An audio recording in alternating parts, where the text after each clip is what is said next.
पुण्यामध्ये एमपीएससीच्या विद्यार्थ्यांनी रात्रभर आंदोलन केलेलं आहे।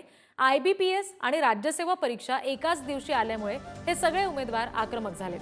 25 ऑगस्टला आयबीपीएस आणि राज्यसेवा एकाच दिवशी आहे आणि त्याच्या परीक्षा एकाच दिवशी न घेता हा पेपर पुढे ढकलला जावा अशी मागणी उमेदवारांकडून केली जाते आणि त्याच्यासाठी संपूर्ण रात्रभर या विद्यार्थ्यांनी आंदोलन केलं। सध्या पुण्यातली आपण बघतोय अजूनही त्यांचं हे आंदोलन सुरू आहे। सगळे एमपीएससीचे परीक्षार्थी आहेत। 25 ऑगस्टला राज्यसेवा परीक्षा आणि आयबीपीएसची परीक्षा असा दोन्ही परीक्षा एकाच दिवशी येतात आणि त्यामुळे परीक्षा व एक पेपर कुठला तरी कमीत कमी पुढे ढकलला जावा अशी मागणी या विद्यार्थ्यांनी केली आणि त्याच्यासाठी रात्रभर हे विद्यार्थी आंदोलन करतात। अजूनही हे सगळेजण आंदोलकांच्या भूमिकेत आहेत। प्रतिनिधी ज्ञानेश्वर चौतमल यांच्याकडून आपण अपडेट्स घेणार आहोत। ज्ञानेश्वर, सध्या हे विद्यार्थी अजूनही तिथंच आहेत असं समजतंय, आंदोलन करतात, काय नेमक्या मागण्या आहेत त्यांच्या?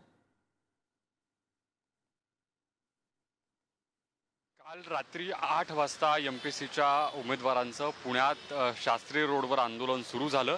आता पहाटेचे 7 वाजताय, जवळपास 11 तास पूर्ण झालेत हे आंदोलन शास्त्री रस्त्यावर या ठिकाणी सुरू आहे। जी मूळ मागणी आहे विद्यार्थ्यांची ती अशी आहे की आयबीपीएसची जी 25 तारखेला परीक्षा आहे त्याच दिवशी एमपीएससीची देखील परीक्षा आहे आणि मग अशा एकाच दिवशी 2 परीक्षा जेव्हा येत आहेत तेव्हा मग नेमकी एमपीएससीची परीक्षा द्यायची का आयबीपीएसची परीक्षा द्यायची असा प्रश्न इथल्या सगळ्या विद्यार्थ्यांसमोर निर्माण झालेला आहे आणि त्याचाच धागा पकडत हे आंदोलन या ठिकाणी सुरू आहे। मूळ मागणी तुमची आहे, त्यानंतर आयोगानं ट्विट केलंय मध्यरात्री, त्यावर तुमची काय प्रतिक्रिया आहे आता? सर, आम्हाला 25 ऑगस्टला जे एक्झाम होणार आहेत त्याच परीक्षेमध्ये 258 ॲग्रीच्या जागा ॲड करून हव्यात आणि त्यासाठी 15-20 दिवस एक्झाम पुढे गेली तरी काही अशी हरकत नाही आहे आणि 1500+ हां, आता इलेक्शन इयर आहे तर आम्हाला 1500+ जागांची ॲड हवी आहे आणि सर आयबीपीएस आणि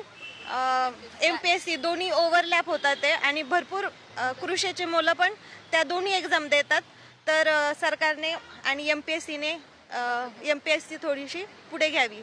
रात्री जे ट्विट आलंय त्या ट्विटमधून असं दिसतंय, असे संकेत मिळत आहेत की परीक्षा पुढे ढकलली जाईल असं दिसत नाही, कृषीची वेगळी स्वतंत्र परीक्षा होईल असं दिसतंय, तर तुमची आता काय भूमिका? सध्या तरी आमच्या सगळ्यांचं तेच म्हणणं आहे की परीक्षा पुढे जावी, कारण मुलांची मानसिकता आता तेवढी राहिलेली नाहीये की ते आता या 25 तारखेच्या एक्झामला फेस करू शकणार आहे, कारण आयबीपीएसचा पण पेपर त्याच दिवशी आहे। तर बरेच आपले मराठी बांधव भगिनी त्या परीक्षेला सुद्धा बसलेले आहेत, तर एकाच वेळी दोन्ही परीक्षेला जाणं तर पॉसिबल नाहीये आणि आयबीपीएसने ही एक्झामची डेट खूप आधीच काढलेली होती आणि आयोगाने मात्र याची दखल न घेता त्याच दिवशी डेट ही दिलेली आहे। तर याच्यामध्ये मला वाटतं आयोगाने परीक्षा पुढे ढकलणंच सोयीस्कर आहे आणि त्याच्यामध्ये कृषीच्या सुद्धा जागा ॲड कराव्यात। तुमच्याशी मागणी असताना देखील आयोगाकडून तसे संकेत मिळत नाहीत, आता तुमची पुढची काय भूमिका असणार? तुम्ही आंदोलनावर ठाम आहात? आम्ही आंदोलनाला ठामपणे आहोत। आम्हाला राज्यसेवा पुढे पाहिजे। 2 पेपर एक सोबत होतात ना, आयबीपीएस आणि राज्यसेवा। आम्हाला ना 1 महिना किंवा 15-20 दिवस तरी पुढे पाहिजे, कारण आता आमची मानसिकता नाहीये पेपर द्यायची, त्यामुळे आम्हाला पुढे पाहिजे आणि जे कृषीची आहेत ना जागा ती तर राज्यसेवेमध्ये ॲड करायला पाहिजे आणि ही एक्झाम दोन्ही एकदाच घ्यायला पाहिजे, वेगळी नाही घ्यायला पाहिजे कृषीची। आपण बघतो अजूनही विद्यार्थी जे एमपीएससीचे उमेदवार आहेत त्यांचं असं म्हणणं आहे की या सगळ्या ज्या परीक्षा आहेत त्या एका दिवशी येत आहेत आणि त्यामुळे अशा पद्धतीचा जो पेस निर्माण झाला आहे तो सुटणार नाही। आत्ता जे ट्विट येत आहे मध्यरात्री त्यानंतर पुढे तुमची काय भूमिका हा प्रश्न आहेच आहे, पण मूळ प्रश्न असा आहे की आयबीपीएसची परीक्षा 25 तारखेला होणार हे माहिती असताना आयोगाकडून जी 25 तारखेला एमपीएससीची परीक्षा घेण्यात आली त्याबद्दल तुमचं काय? आयोगाच्या चुकीमुळे आम्हाला भुर्दंड मिळाला आहे। आयबीपीएसची परीक्षा होणार हे 6-7-8 महिन्या आधीच माहीत होतं ना, मग त्याच दिवशी परीक्षा का ठेवायची? आज ह्या 2 परीक्षामुळे जे लाखो विद्यार्थी दोन्ही परीक्षेला फॉर्म भरले त्यांचं नुकसान होतंय आणि आयोग काय म्हणतंय की रात्री ट्विट करून कृषीचं आम्ही वेगळं परीक्षा घेऊ, ऑक्टोबरमध्ये वेगळी घेताय ना, मग राज्यसेवेमध्ये हे जे 25 ऑगस्टला होणार आहे त्याच्यामध्येच कृषीचे पद ॲड करून ऑक्टोबरमध्ये घ्या, जाऊ द्या थोडे दिवस पुढे जाईल, एखादा महिना। पण हे फक्त आयोग आणि सरकार हे फक्त विद्यार्थ्याशी भावनांशी खेळते, राजकारण करते। जर नसेल हे तुम्ही ऐकणार तर आम्ही असंच बेमुदत आंदोलन करत राहू। रात्रभर तुम्ही आंदोलन करत? आम्ही 12 तास झाले सर इथं बसून राहिलेलो आहेत।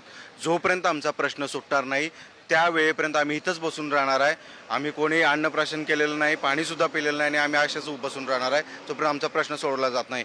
यावर्षी एमपीएससीच्या परीक्षा योजनामध्ये राजपत्रित परीक्षांची जी परीक्षा होती त्यामध्ये 9 संवर्गांचा समावेश होता, 9 परीक्षांचा, त्यामध्ये कृषी सेवा पण एक होती।